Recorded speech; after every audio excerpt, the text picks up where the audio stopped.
Cybersecure catalyst. And I will be sharing information about the program, the eligibility requirements, and everything in between. So if you are interested in cybersecurity, interested in a program to help you launch a career in cybersecurity, then you are in the right place.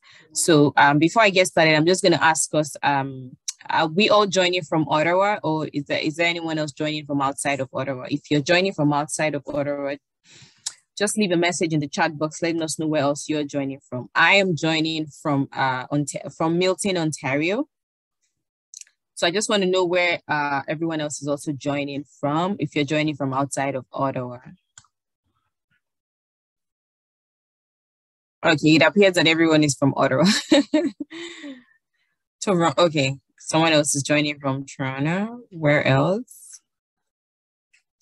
Hope we're enjoying the snow today as well, because having the kids at home on a day like this, it was a lot. But we made it, the day is over. So thanks again, everyone, for joining. I understand how busy everyone is. We all have busy schedules, and today, being what today is, again, it's even a more stressful day. So I commend your efforts for joining the session tonight. I say, yes, well done. So if you haven't done that to yourself, you should give yourself a tap on the shoulder and tell yourself that you've done great for being able to join this session, regardless of all the drama that has happened today. So what's the Accelerated Cybersecurity Training Program? Of course, it's a cybersecurity training program. So on a scale of 1 to 10, I would like us to tell me what your knowledge of cybersecurity is. If you're going to, 1 being the lowest, 10 being the highest, where do you think you fall on that scale with your knowledge of cybersecurity? We can use the chat box as well to just throw in our random answers. I just want to know where we all are in terms of our knowledge of cybersecurity. 4 is good. There's another one, 2, good. 3, good. 3, excellent. 5, okay, not bad. 3, 5, 2. Okay, so we have, we could say an average of 3.5 because we have 2, 3, 5, 4, and all of that. But anyway, regardless of wherever it is that you are on that scale, one of the things I want you to know before we even go far into the details of this program is that you are able to join this program. You have what it takes to excel as a cybersecurity professional. What you just need is to be passionate about learning, be interested, be committed to learning. And you will, I am a strong believer of the fact that there's nothing that I cannot learn. There is nothing that I cannot learn. As long as I am interested, I will learn it.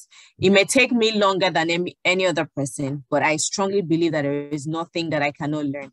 And so I also want to put it to you that wherever you are on that scale, there is nothing that you cannot learn. So you will be able to learn cybersecurity as long as you're interested. And so that will take me to the rest of my presentation this evening. So who are we at the Roger Cybersecure Catalyst? We're a not-for-profit organization and we're owned by Rayerson University. We're currently in Brampton, Ontario, and we've collaborated with industry leaders, with the government, with academic institutions, with different public agencies across different sectors. And our goal really is to be able to educate Canadians and Canadian companies on how to tackle the challenges of cybersecurity. Cybersecurity, as we all know, is a big deal now. Everything is happening on the internet. I am currently doing this information session from the comfort of my home. And I'm sure that a lot of us have also joined this session from the comfort of our homes. 3 years ago, if someone had told us that it will be possible for everyone to communicate like this without being in the same physical location, I'm sure a lot of us would have said, maybe not. But here we are, listening and joining in, and it's such a seamless process for us. It just goes to say that, you know, anything can happen. But what does this then mean to us? It just means that cybersecurity has become increasingly important to us as individuals. It's no longer just something that you hear about from afar or that you see in the news. It has gone beyond that. It's closer to you than you think, because every 39 seconds somebody gets hacked. And if every 39 seconds, whether or not it's successful again is a different story, but there's an attempt to hack somebody every 39 seconds. So imagine what that would amount to in terms of numbers, right? Literally the whole world is not safe anymore when it comes to cyber attacks. And reports have also shown that since the beginning of COVID-19, cyber attacks have increased by 300%. That is ridiculous, but that's where we are now in the world today. And numbers have shown that this is true, and it will continue to grow as long as we're all doing our businesses and our lives are totally dependent on the internet as it is right now. Please let me know if I'm a little too fast for you, or if there's something that you want me to go over again. You maybe just drop it in the chat box. I will see that, and then maybe just slow down a little bit. But I don't know if you heard of this recently as well, but there was also an Epi Fox data breach that affected over 147 million customers. The cost of recovering from this was estimated as $439 million. But this is what you even see out there. This is probably not what exactly was spent. It could have been more. We don't know. Very recently as well, Humber River Hospital, which is one of the popular hospitals in Toronto, that also experienced a data breach, and they had to declare a code red. Imagine declaring a code red at a time like this where people's lives are literally hanging on life support. So that and many other things have been, increasingly disturbing for us internet users, for customers, for organizations, for business owners. And of course, more than anything, the fast changes in technology has even made it worse. Global annual cybercrime was meant to reach $6 trillion at the end of last year. And of course, we're already in a new year. Numbers showed that number was even exceeded, right? So all of this just goes to say to us that around us, in the life that we're currently living, we're all prone to cyber attacks. We have several devices that are all connected. At every given time, I'm sure a lot of us have at least 3 devices all connected to the internet, and our data flies around all of those devices. So this interconnectivity as well just makes us all more vulnerable to cyber attacks. So if you're wondering if cybersecurity is a field that will probably become extinct in no time, or that it is a field that, things may eventually die down, I've come to let you know that this has come to stay. It's not going anywhere. And so it's important for us to be able to learn how to tackle these challenges that we will be facing as individuals, as business owners, as organizations, even as the government.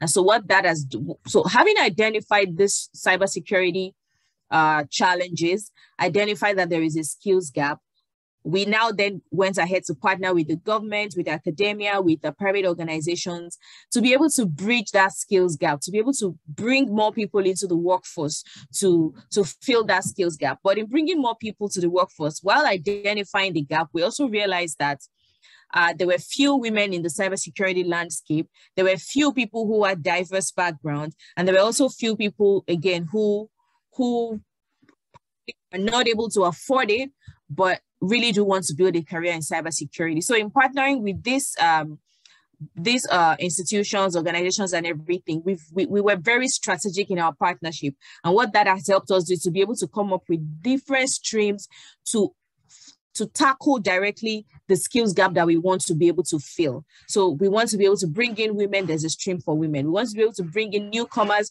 who are from different parts of the world and have diverse experience, international, global best practice and everything. We want to be able to also bring such people into the cybersecurity space. There we go. Now, we also want to bring some people who, maybe lost their jobs, but they are truly interested in cybersecurity. They have what it takes to become cybersecurity professionals. Then, of course, there's also a pathway for such people to become cybersecurity professionals. And so what we've done, like I said, is we've reimagined the cybersecurity workforce.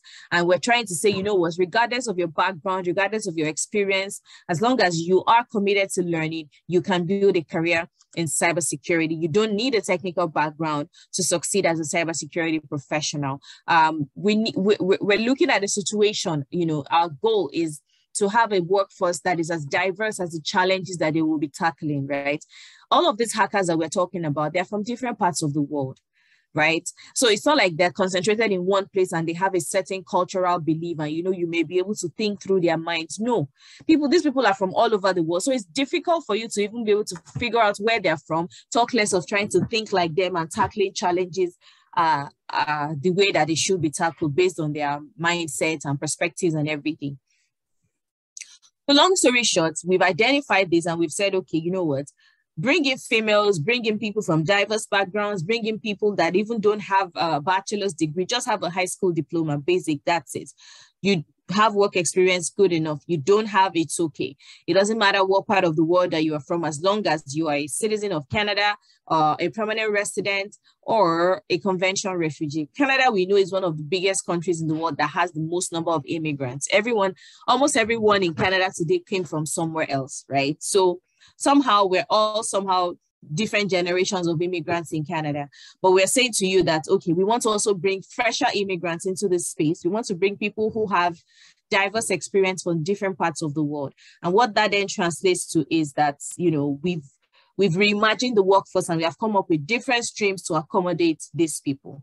Now, in putting together the program, we partnered with SANS and GIAC. SANS is the world's leading cybersecurity training organization, and they have by far the largest source of information security training in the world. So at the end of this 7-month program, you will be earning 3 GIAC certifications. Now, these certifications, if you know anything about cybersecurity certifications, they are one of the best certifications that you can write within the cybersecurity space. Very recently, the government of Canada released a paper about building a career in cybersecurity. And then they listed about 34 certifications in that document that people who want to build a career in cybersecurity can do. And out of those 34, over about 50% of those certifications were GIAC certifications. So that goes to tell you that GIAC is an organization that is world known, is globally relevant. And what they do is they're a certification body, right? So they validate your knowledge of cybersecurity. So SANS is the organization that does the training, and you will be taking certifications from GIAC to validate the knowledge that you have gained from the SANS training, right? So this is not a Ryerson degree program or anything, right? It is Rogers Cybersecure Catalyst delivering this program to you in partnership with SANS and GIAC. But we are an organization owned by Ryerson University. So you will be getting 3 certifications, like I said. The first one is the Foundational Cybersecurity Certification. The second one is the Security Essentials. The third one is the Certified Incident Handler Certification. And what this does is it just validates your knowledge of cybersecurity. It says to an employer that not only do you know what this is, the theoretical part of this, but you actually understand what it means to be a cybersecurity professional. You understand the fundamentals of cybersecurity, and you will be able to protect or defend their network within that organization. That's what that says to them. And we've heard from a lot of our alumni who say that when they were looking for jobs, when employers saw the certifications on their resumes, employers were interested. They wanted to hear from them, because for you to be able to pass the certifications, it means that you really do know your onions. You understand what it means to be a cybersecurity professional. You understand the foundations, the essentials. You understand the concepts of incident handling as well. Incident handling, by the way, is there's a data breach. How do you handle it? There's been a malware attack on your network. How do you handle it, right? The way you handle it also goes a long way in helping you recover fast from it. So that's kind of the brief gist about incident handling. So of course, SANS and GIAC partnering together also just means that you'll be getting, latest information, no outdated information, nothing that has gone out of date will be taught to you during the program. You'll be learning up to the minute recent skills in respect to cybersecurity. So you could also check, there's this link, sans.org. If you go on Google right now while I'm talking, if you just type sans.org, you would navigate their website. There's a roadmap for you if you would like to be like a cybersecurity professional. You want to see the different routes or the different aspects or areas of cybersecurity that you can specialize in. That's one way to get started. Because honestly, if you are truly interested in cybersecurity, the barest minimum for you to do is at least to do a bit of research. Research what it is that you will be getting yourself into, right? Research, know what it's about, know if you are truly interested in this thing, or you just want to do it because you heard it, that's the rave of the moment, right? It's important for you to have genuine passion for cybersecurity, because when it gets tough, you will get tired. So this program, like I said, is a 7-month intensive cybersecurity training and certification program, and it's designed to give you the skills required to launch an entry-level career in cybersecurity. The value of this program is about $25,000, but because we have partnered with the government and the other organizations that we partnered with, RBC, Rogers, City of Brampton, we've been able to waive the tuition on the program. And so right now, you're not paying $25,000. You only pay $500 if you get into the program. So you go through the application. There are no application fees for this program. So you go through the application process. You don't get to pay anything, but then you have to pay $500 if you get admitted into the program. So we have 3 cohorts every year: the February cohort, the June, and the October cohort. The February cohort is going to be starting on the 14th of February. Yes, on 14th of February, that's when the February cohort is starting. We're concluded admissions for that cohort and they're already good to go. So right now we're recruiting for the June 2022 cohort. We're taking applications actively and we are processing these applications as we receive them. So this program is going to be delivered using the hybrid model. And what this means is that 28 weeks, you're going to be doing a lot of self-study. So it may appear like it's going to be at your pace, but because you're not doing this alone, there's also a set schedule for you to follow. So you'll be doing a lot of self-study, but then between that 3 weeks out of the 28 weeks, you would also be having live classes. So instructor-led, just like I'm speaking to you, you're going to have to log in and join in the sessions, listen to the sessions. They're all mandatory. You need to be part of those sessions. So for some of you who are already working, I believe that will be your next question. How do I combine this with my work? So at the time when you will be applying for this program, right now, if you jump on our website, you will find that there is already a sample schedule of the next cohort, what that would look like. So you have an idea what's to come and you can plan your time accordingly, because we've had several people who currently have their full-time job and they still somehow were able to manage through the program. Will it be a tough ride? I assure you, yes. Will it be a rosy ride? It's not going to be a rosy ride, but it will be worth it in the end. You're going to have to make some sacrifices. You're going to have to dedicate at least 25 hours per week to study. This is literally like a part-time job on its own. So if you have a full-time job, you're definitely willing to take up a job and a half, literally, or even 2 jobs, because this is literally like a whole job on its own. For you to be able to succeed in this program, because you really do need a lot of dedication and sacrifice. Of course. Sorry to interrupt you. Can you share your screen again? Because you're no longer sharing. Oh, wow. Can you beat that? So I've been going on and no one said anything. Thanks for letting me know. I'm going to do that again.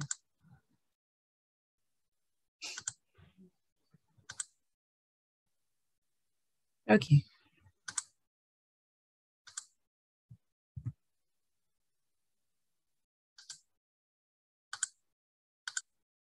Can you see it now? Yes, great. Thank you. Okay. Thanks for letting me know, Kavi. So I'm going to take this slide again now. I was talking about details of the program. The Accelerated Cybersecurity Program is a 7-month program, and it's designed to give you the skills that you need to launch an entry-level career in cybersecurity. The value of the program is about $25,000, but with our partnership with the government, Rogers, RBC, City of Brampton, you only get to pay $500. And this $500 is not an application fee. So when you apply for the program, you do not pay anything. But if you get admitted into the program, like if we give you a letter of admission, that is when you have to pay $500, which will be for your registration. We have 3 cohorts per year. We have the February, the June, and the October cohorts. And we're currently taking applications for the June 2022 cohort. So if you're interested, now is the time to apply. And the program will be delivered using the hybrid model. So we are going to have, of course, 28 weeks. It's a 7-month program. You're going to be doing a lot of self-study in between. But when you're doing self-study, it's not one where we just leave you to go do whatever you want at your own time. No, you're going to be working on a schedule. And so you also have to keep up with that schedule, because the schedule is for the whole group, right? So when you're self-studying, you're going to have to be reporting your progress on a weekly basis. We also have mentors that will be checking on you on a weekly basis to know how you are doing, how everything is going with you, if you are doing great with the program and all of that.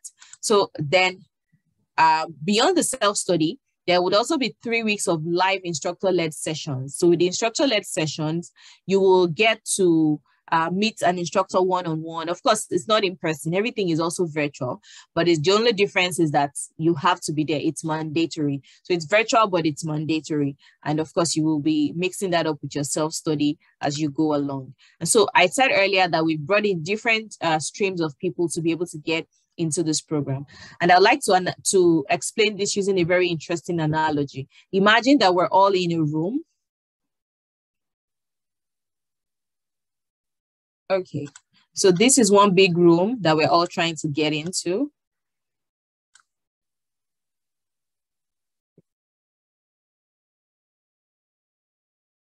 Yeah.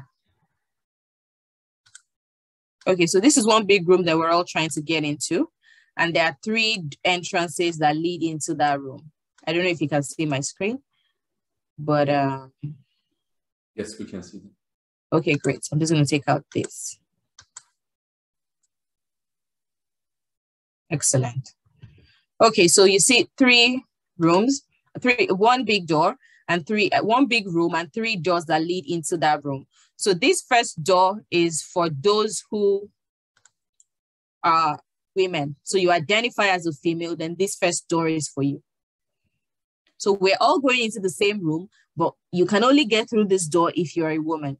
That's what that means. So that's the RBC Women in Cyber stream. Now, the second stream is for people who have new careers in cyber. So you've lost your employment, maybe due to COVID, or you're underemployed. So maybe you have a PhD and you're currently working as a cashier in maybe Walmart or something. Or, I mean, no offense to Walmart, but you see someone who has a PhD, you know, that's not exactly commensurate to the level of knowledge and experience that that person has. So that's nothing against anyone who has that job. But if you feel like you're underemployed or you're clearly underemployed, so maybe you're also working part-time, you've not been able to land yourself a full-time role, that's also could be considered as being underemployed. So if you're underemployed, you've lost full-time employment, then you will be under the RBC new career stream. So that is you, that's the second door that lets you into this same room that we're all going into. And of course, the third room is for people who are new Canadians, right? I did say something about immigrants earlier.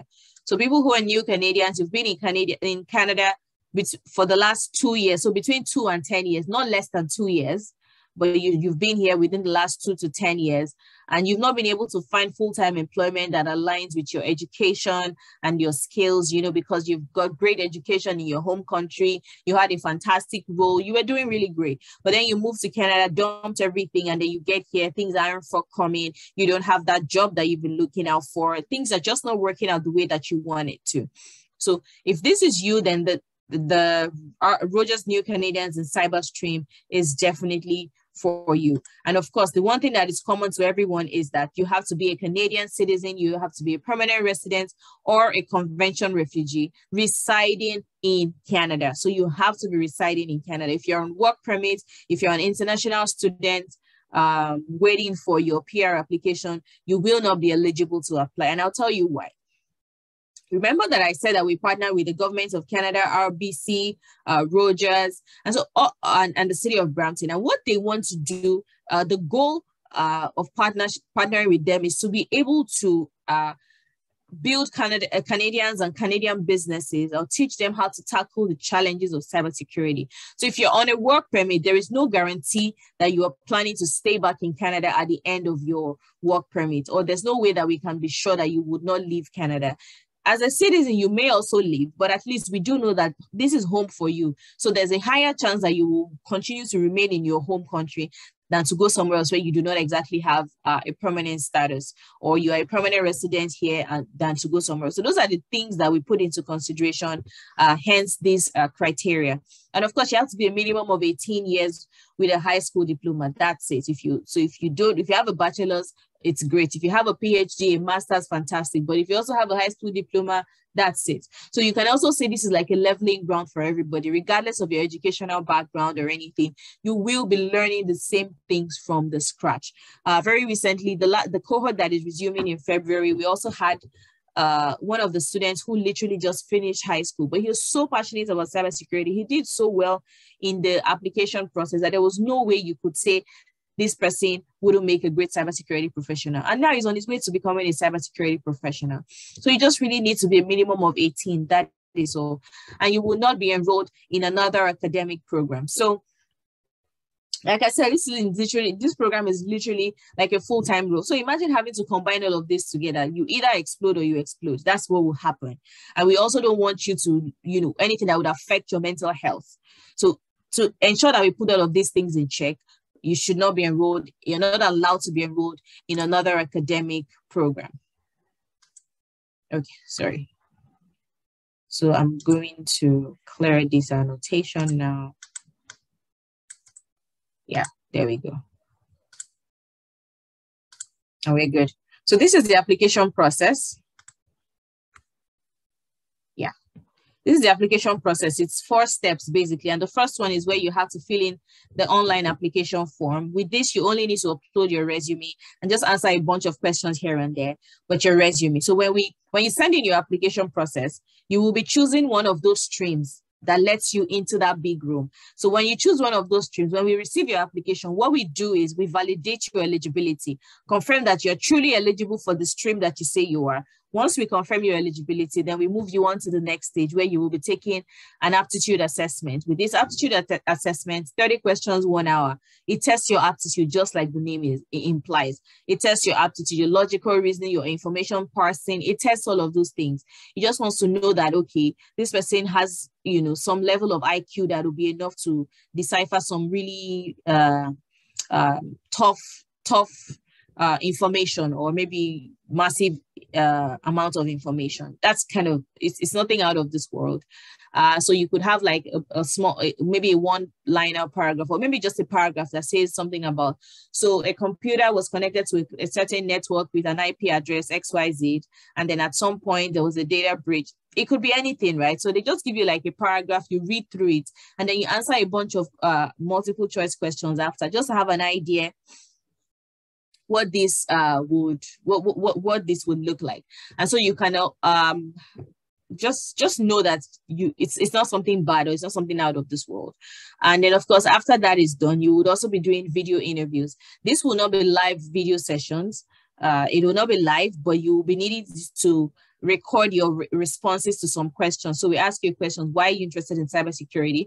We expect that you will be able to provide an answer to that in a recorded video, because we will be watching those videos as well. These would help us make informed decision regarding your entry into the program. And of course, the final part of it is your reference letter. So academic reference, professional reference, we're good for it. We're up for it. Just provide any of those to one reference. That is all that we need. This will help us have a holistic view of your application, and we can tell that truly you're ready for this, you're in it for the long haul. That is also why it's important for you to do a lot of research. Be sure that you are truly interested in cybersecurity before you get into it. And these are some things that I noted for those of us who will be applying from the different groups of candidates that have applied. It is important that the names on your name should be your legal name on your means of ID. So some people, maybe there's a certain name in your head that you like so much and you want to be called by that. That's okay. But we are going to be requesting for your legal means of identification. So if we get that legal means of identification and the name doesn't exactly correspond with what's on your application, it's difficult to connect those two people. So we always encourage you that whatever name you put for yourself on your application form should be what you have a legal ID to show us for. And of course, your address has to be verifiable. So if in your application you feel that you live in Thunder Bay, Ontario, that's fine. But then maybe it turns out that you moved out of Thunder Bay. We will be requesting for proof of that address in Thunder Bay. So if there's any new thing, if there's any update in your location or anything, you would need to let us know, because if you get into the program, we'll be requesting for all of these things. So we also say that you should please be transparent about your residency status in Canada. So for some of us who are maybe still on work permits, but maybe your PR application is underway, don't apply with the hope that your PR application will fall through. You should have the PR before you apply. Because if you apply under the premise that your application will fall through, what happens if it doesn't fall through? Of course, I wish everyone will, and I wish for you to have all the things that you want. But if that happens, then that affects your ability to join the program. So have all that is required to be a part of the program before you apply for the program. And of course, your employment status. If you're employed, specify clearly that you're employed. If you're not employed, specify that you are not employed. If you have part-time employment, specify. If you think that you're underemployed, put it in there. Let us know and tell us why you think you are underemployed, because all of these things is important for us to know. Your employment status is important for us. So it will help us make a decision regarding your eligibility. So it's important for you to be truthful about your employment status when you're filling the application form. So yeah, I already talked about the aptitude assessment, information passing, logic, and all of that. 30 questions, 1 hour, and we are good to go. So you have several resources that you can key into. Some of them are already on our on the link here. They're also on our website actually. But if you look at CyberAces, which is the first one, CyberAces is actually owned by Science Institute, which is our partner trainer. So if you check on this website, it's like I said earlier, it's important for you to do a lot of research. So while you're doing this research, this will help you boost your confidence in your ability to even answer basic questions about cybersecurity. You know the buzzwords. When someone says malware, you know what it means. When someone says data breach, you are not clueless. When someone says red team, blue team, you are not clueless as to what they're talking about. When someone says cyber range, you're not wondering what that means. So some of these buzzwords you will pick up as once you start to listen to these videos. This CyberAces especially is free. Some of these others are not free. Of course, you know Udemy isn't free, Coursera isn't free, and all of that. But CyberAces is free. So feel free to go on that website and start to listen to videos about cybersecurity and how to build your knowledge of cybersecurity. It will definitely help you a great deal. And the courses are 4 courses actually. So the first one will be the foundations, where you'll be learning fundamental skills and knowledge in Linux programming, networking, basic network, because some of us are from non-technical backgrounds. So you kind of like start from the bottom, build a strong foundation for yourself in cybersecurity. And on that foundation, more learnings will continue to grow till you build, several skyscrapers, if you will, maybe a skyscraper. But yes, that's kind of what surrounds it. So the Sec 401 here, you'll be learning security essentials, advanced cyber defense skills. You'll be learning access control, incident control, all of these things, incident response, all of these things are embedded in the training course. And then of course the Sec 504, this is the hacker techniques and incident handling. So something happens, how do you handle it? These are the things that you will be learning here as well. And of course, there's also the icing on the cake. I like to call this part the icing on the cake, because when you've learned all of the theory and the information security jargon, you will then be coming to connect that to a business. How does this align with the strategic objectives of an organization? Where is the meeting point between this and an organization in real life? You will be hearing from different guest speakers who would also come and talk to you about their experience and all of that.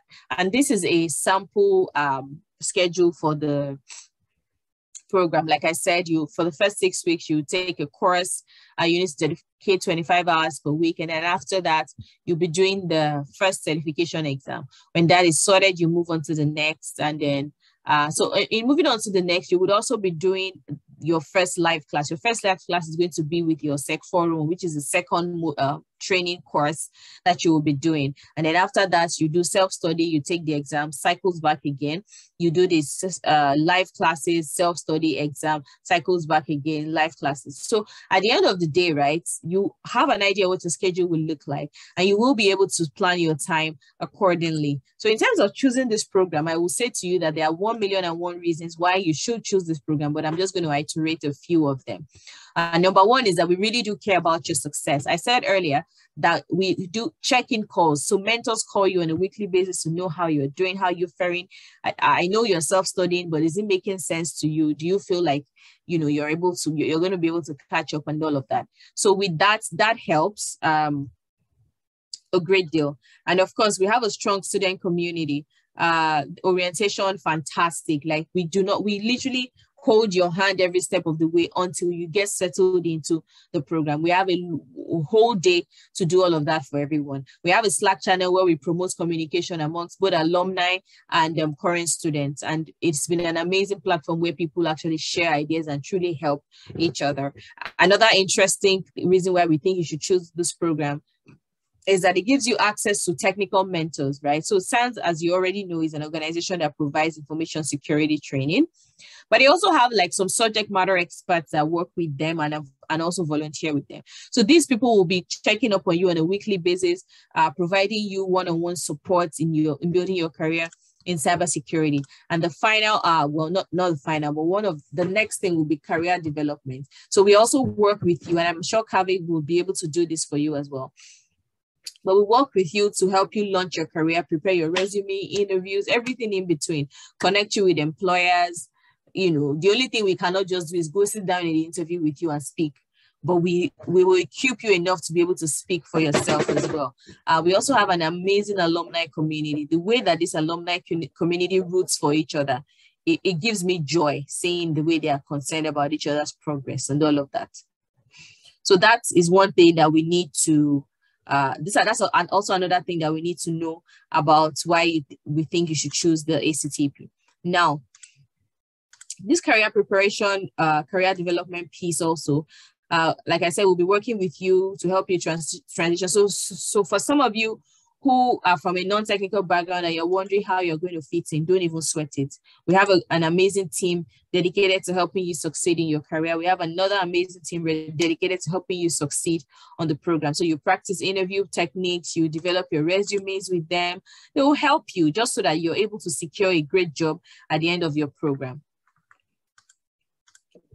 And then, of course, when our graduates are finally finished, they never get hired into co-op roles or internships. We focus on helping them find full-time permanent, or it could be contract, but full-time roles. So 9 to 5, 8 to 5, like those are the kind of jobs that we help people find in this program. And we've had an amazing success rate.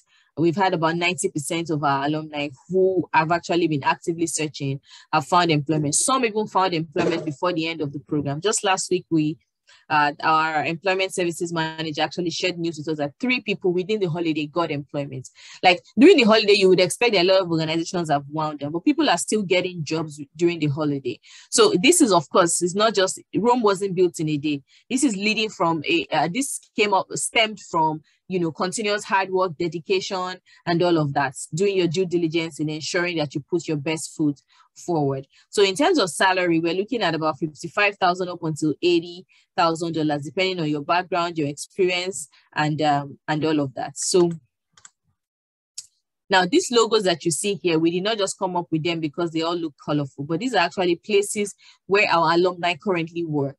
They're working there actively and they're contributing greatly to the growth of these organizations. And of course, this list will continue to grow as we go along. So in terms of the kind of jobs that you should be looking at, and again, this would help you, or this will pique your curiosity when you're doing your research about what aspect of cybersecurity you want to focus on or you want to specialize in. So you can be looking at SOC analyst. SOC means Security Operations Center, right? SOC analyst. You can look at cybersecurity analyst, network security analyst, cyber intelligence analyst, information security analyst. You know, just look at all of this. Look at some of these roles, look at what they do on a typical day to day, like what is expected of them. So look at it, read it. Is this something that interests you? Because if it's not, honestly, you probably shouldn't be in a cybersecurity program. As long as I am happy for more people to join and I'm happy for us to have a great turnout. But honestly, if you're not interested in cybersecurity or you've looked at some of these areas and you don't think that it's piques your interest, then you should probably not join the program because you don't want to be wasting your time and stressing yourself at the same time. And so for those of us who have zero technical skills, or maybe have worked in a completely different background, so maybe you've been working in law all your life and right now you want to be able to build a career in cybersecurity, we got you covered. You can also join this program, and our employment services team will work with you to ensure that you put your highly transferable skills forward, put your best foot forward, and you'll be able to nail that job interview and ultimately that job. And our alumni also have amazing things to say. Christine has an awesome time being a cybersecurity professional. And she says that it's incredibly fulfilling. Another one of our alumni also says that he decided to pursue a career in cyber because of his love for technology and his deep-rooted need to protect and empower the vulnerable. Is he protecting people? Yes. Is it empowering people? Yes. Is he a cybersecurity professional? Yes. So at the end of the day, even the fulfillment that we are all seeking and looking for, you really can find it in a career in cybersecurity. And I assure you, this opportunity is a once in a lifetime opportunity.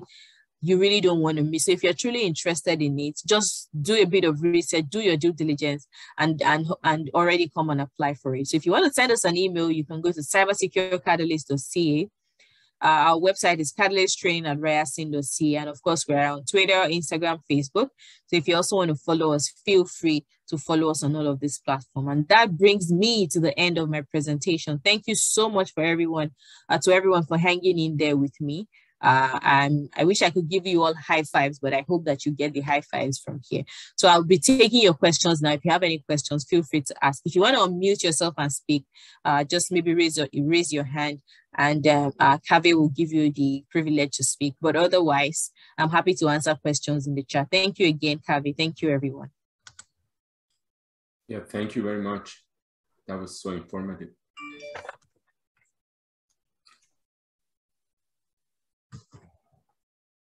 Okay, so Kambiz, you can go ahead, unmute yourself and ask a question.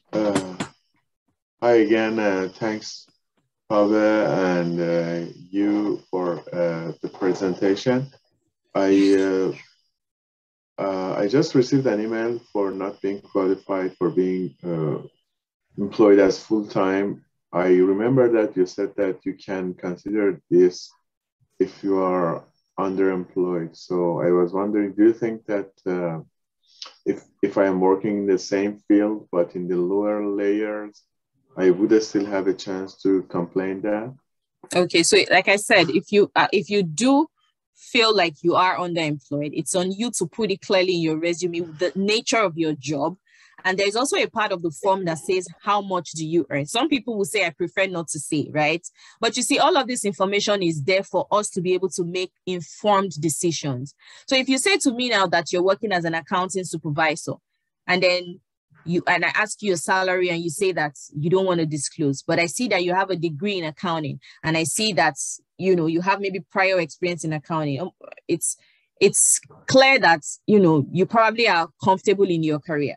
As much as we are saying that we want new people who want to change their careers and all of that, you also have to be completely, maybe you've lost your job, or your job is truly, like you're truly underemployed for you to be considered, because the government also wants to be able to give back to people who can't afford these things. So if you don't actually check up all of these things and confirm and help us make an informed decision, it'll be difficult to know if you are truly qualified for a certain stream. So all of the questions there, it's important for you to answer. And more importantly, your resume, you should do a good job explaining your role in your resume and letting us. So if it's a part-time, put it there in your resume that it's a part-time role. That will help us. Thank you. What I will say to you is, in the email that you received, if you really think that you're underemployed, there is a link there that takes you to a reconsideration. You want us to reconsider your application. Tell us why you think we should reconsider your application, and then we will take it up from there. Okay, thank you. No worries. Do we have any more questions? Yes, Ms. Sinai, you can go ahead. Hi, thank you both for that great presentation. I have two questions. First is, you mentioned about 3 streams. One is for the woman, the other one for last job. For my case, I'm wondering, because I am a woman, and also I lost my job, so I am unemployed. So does it mean that I have more chance than compared with other people? Does it give me more opportunity to get into this program, or no, it's just going to be same? Okay, so thanks for your question. That's a very good, valid question. So like I explained earlier, 1 room, 3 doors. So you really just have to pick one door that you fit into the most. In your own case, you can swing whatever way it is that you want. Okay. Put in any of those streams. When we validate your application, we see that you're eligible for the stream that you put in, then we will push you forward. But usually, sometimes also, when we see that you're not eligible for that stream, but you may be eligible for a different stream, then we will switch your streams as well. Because again, we want you to be able to get into that door, right? Okay, yeah, that makes sense. And so if you do put in a wrong stream, we can switch it. Okay, that's great. And my second question is about, like, suppose I participate in this program and I graduate. For the job searching part, you know, like whenever you apply for any job, they always ask you, okay, what did you do before? Like, what kind of experience do you have in this field? So when I graduate in this program, of course, I don't have any experience. All I have done is just like probably the assignment and the project I have done through this program. Does it consider as a like experience for me to get a junior job, junior position? That's also like my concern. So that's why when we put out the narrative about this program, if you heard, there were times when I really did say to launch a career, to start a career, right? So you're literally starting with an entry-level cybersecurity role. And in terms of entry level, they're not expecting that you come in with 20 years of experience. If you do have prior experience in a different field, that is fantastic. We will help you highlight your transferable skills. Because those transferable skills, you cannot find them everywhere. They're not just all over the place, right? They're peculiar to you. You're unique in your own way, right? So that would also come in handy for you. But what those certifications also do is it helps employers know that you know your onions, right? When people, these certifications, for you to be able to write them, you would have gone through rigorous training, rigorous practical, because there's also the part of where we call the labs, where you would not just read, but you actually test out some of these things. You see it in like in a simulated environment, but you see how it works. Okay. And so when they're asking you questions, you're not clueless. So even if you haven't actually protected the network of a real organization, when they ask you questions, you can answer. And then when you get to the real work, it's not like different from what you've already tried out.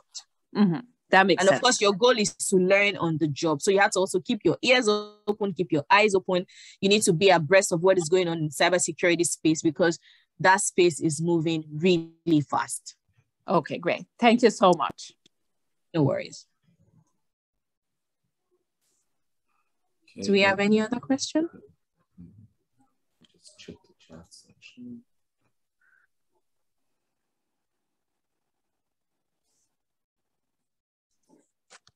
I think you covered all the information during your presentation. That's what. Okay. I'm going to share some links with us now so that we can visit those. I said earlier that some links to help you build your cybersecurity knowledge. We're taking applications now till March. So you really still have some time. Even if you haven't done any research, you have some time to do a bit of research into cybersecurity. Know that this is what I'm getting myself into, and I am in it for the long haul, right? It does help. And the research that you do as well, when you're answering questions, the interview questions in the application process, you will be able to answer like someone who at least has a good idea of what they're getting themselves into. As you know that this program is literally zero tuition, right? So there's a lot of people that are interested in this program. A lot of people who are definitely passionate about cybersecurity. And so you need to be able to also convince us that you are better than whoever else is on the next, like it's a competitive program. So you really need to put your best foot forward. That's why I always encourage you, please do some research before you attempt to apply for this program.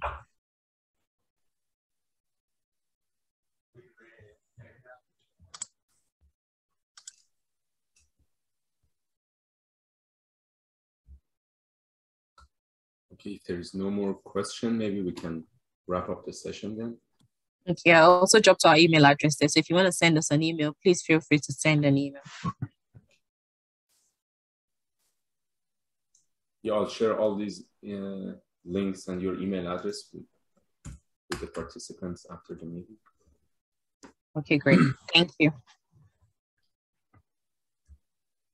Okay, if there is no more question, then thank you, Odunola, for your great presentation, and thank you for your time. Thanks everyone for joining this seminar tonight. I'm sure they can be in touch with you through that email, and your absolutely up to date. They can go to the website and read all the material and apply for the program if they're eligible. Thank you very much. Yeah, have a great day, everyone. And okay, have a great evening. Bye, everyone. Enjoy the snow. Thanks, Kaveh and Odanullah. Thank you so much. Thank you, Maura. Bye. Have a good evening. Have a good evening.